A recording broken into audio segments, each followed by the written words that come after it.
how to raise a trilingual baby. In this Q&A video, I want to answer a question that I got asked by a multilingual family that is expecting a baby.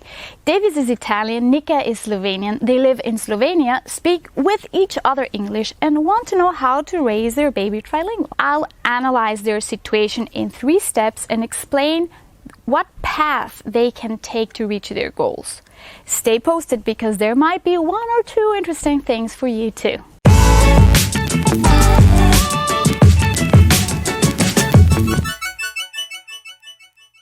Hi there, Andrea here, teacher specialized in languages. In this channel I share with you tips and tricks and useful material about how to raise multilingual kids. So if you're new here, consider subscribing and signing up to my email list for free games and activities.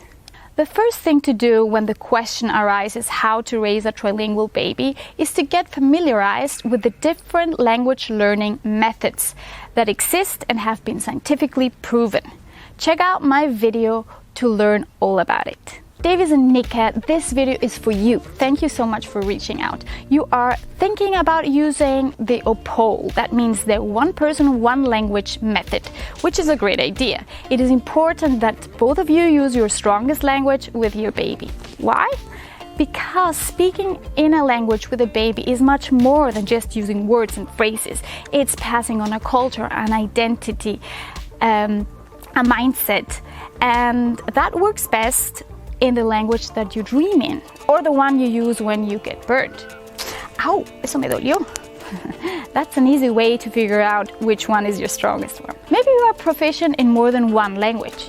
Even so, there is normally one language you feel a little bit more at home, and that is the ideal one to use consistently to build up a solid relationship to your trilingual baby. Remember, you will probably have to use that language for a lifetime, so choose wisely. That being said, let's analyze your specific situation. Slovenian won't be a problem because it is the majority language. That means the language of the surroundings and the baby's mother tongue. That language will probably be the strongest one of your baby if you stay in Slovenia, that is. Italian, on the other hand, is the minority language because the baby will only hear it from the dad, from you, Davis. You will have to support your child with books, songs, videos, Italian grandparents and friends and play dates, and if you can, even a daycare or a nanny that speak Italian to expose your child as much as possible to that target language. Now that we have analyzed your situation a little bit, let's go to your real question. How to handle properly English. You want to keep on speaking with each other English, which I personally think is a healthy decision for your relationship. Your baby is going to learn English passively because both of you speak in English on a daily basis. Learning a language passively, though, meaning only getting input and not having to produce any output, isn't by far as effective as if a person speaks with your baby directly in English and builds up a relationship in English. Even so, your child will pick up a few things from your conversations. Now, should you introduce English later?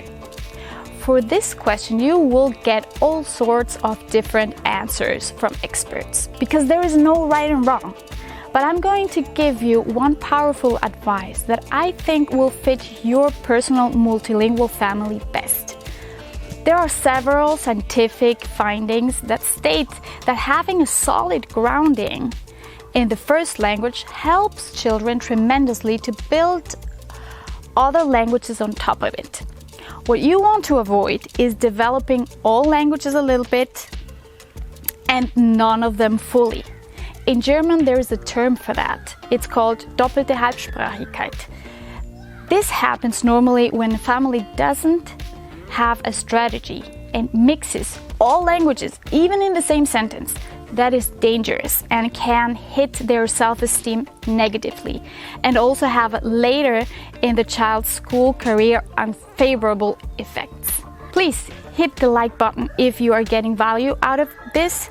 It will really help me a lot. Thanks. To be on the safe side, I would advise you to stick to the OPOL method with Italian and Slovenian and find a nanny, a daycare or a kindergarten where your child can be immersed in a high-quality English-speaking setting on a regular basis. If you expose your trilingual baby to English before the age of 6, your baby will have great advantages and will have the chance to develop his English close to a native speaker level.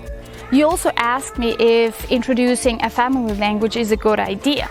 I know of families that use a family language to be able to communicate all together in one language. It can work, but it requires a lot of discipline.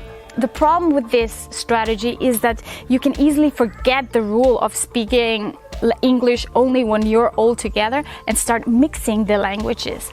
And that would mean that you wouldn't be using the OPOL method consistently, which is crucial. That is why I would rather stick strictly to the OPOL method in the first years until the relationship to your child is settled in your languages, Italian and Slovenian. At a later point, when the conversations become more complex, you can start thinking about introducing a family language. That was it for today. Hope I could answer some of your questions about how to raise a trilingual baby. Thank you for watching. Please like and give me a comment. Share your personal situation with me, and I will try my best to help you figure out a suitable path for your multilingual family. This was Multilingual Family. Keep on doing a great job, and talk to you soon.